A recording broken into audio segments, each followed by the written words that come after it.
নমস্কার বন্ধুরা, নীলাঞ্জনাস কিচেনে আপনাদের সবাইকে স্বাগত জানাই।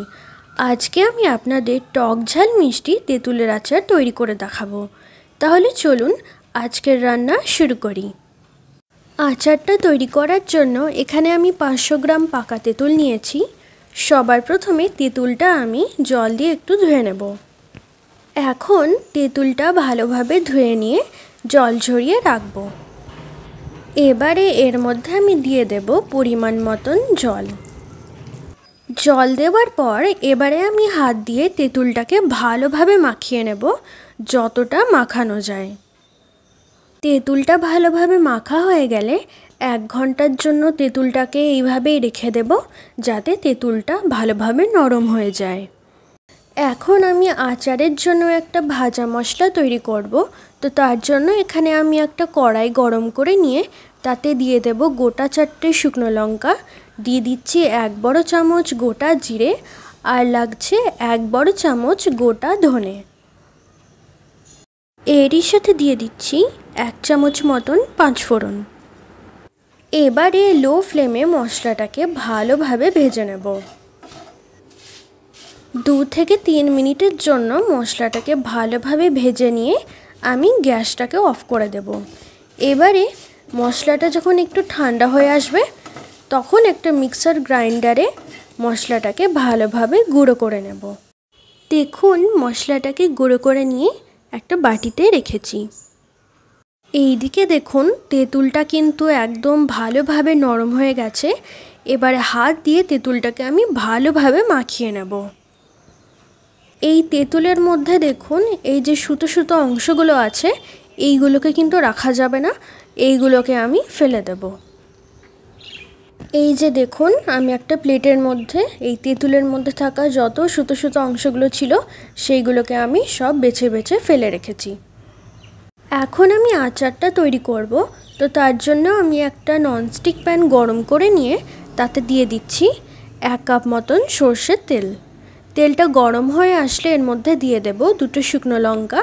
তো শুকনো লঙ্কাটাকে একটু ভেঙে নিয়ে তেলের মধ্যে দিয়ে দেব। এর মধ্যে আমি দিয়ে দিচ্ছি 1 বড় চামচ 5 ফোড়ন।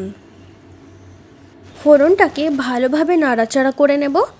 এখন আমি এর মধ্যে মেখে রাখা তেঁতুলটা দিয়ে দেব।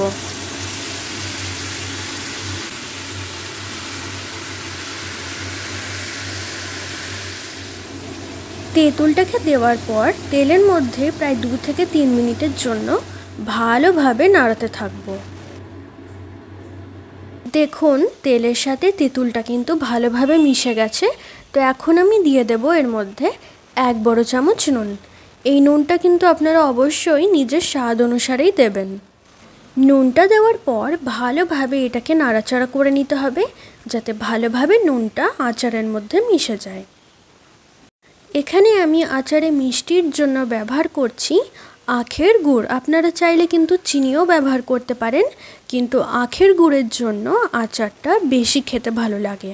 এখানে আমি নিয়েছি 500 গ্রাম মতন আখের গুড়। তো 500 গ্রাম তেঁতুলের জন্য আমরা এখানে 500 গ্রাম আখের গুড় ব্যবহার করব। এর মধ্যে আমি দিয়ে দিচ্ছি আখের গুড়। এবারে লো টু মিডিয়াম ফ্লেমে আচারটাকে ততক্ষণ অবধি রান্না করে নেব যতক্ষণ না অবধি গুড়টা সম্পূর্ণভাবে গলে যাচ্ছে। দেখুন গুড়টা ভালোভাবে গলে গিয়েছে। তো এখন আমি এর মধ্যে দিয়ে দেব তৈরি করে রাখা ভাজা মশলা।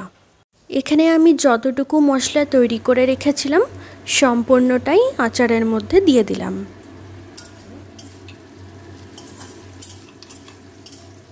মশলাটা দেওয়ার পর ভালোভাবে আমি মিশিয়ে নেব। মশলাটা ভালোভাবে মিশে গেলে এর মধ্যে আমি দিয়ে দেব 2 চামচ মতন ভিনিগার। ভিনিগার দেওয়ার জন্য এই তেঁতুলের আচারটা কিন্তু অনেক দিন পর্যন্ত আপনারা সংরক্ষণ করে রাখতে পারবেন, প্রায় 4 থেকে 5 মাস পর্যন্ত। ভিনিগারটা দেওয়ার পর আরও 5 থেকে 6 মিনিটের জন্য লো টু মিডিয়াম ফ্লেমে আচারটাকে আমি রান্না করে নেব। দেখুন তেঁতুলের আচার কিন্তু একদম তৈরি হয়ে গেছে। এর থেকে বেশি ঘন করার দরকার নেই, কারণ ঠান্ডা হয়ে আসলে কিন্তু আচারটা নিজে থেকেই ঘন হয়ে যাবে। তৈরি হয়ে গেল আমাদের টক ঝাল মিষ্টি তেঁতুলের আচার। আপনারা দেখতেই পেলেন কত সহজভাবে আমি এই আচারটা তৈরি করে দেখালাম।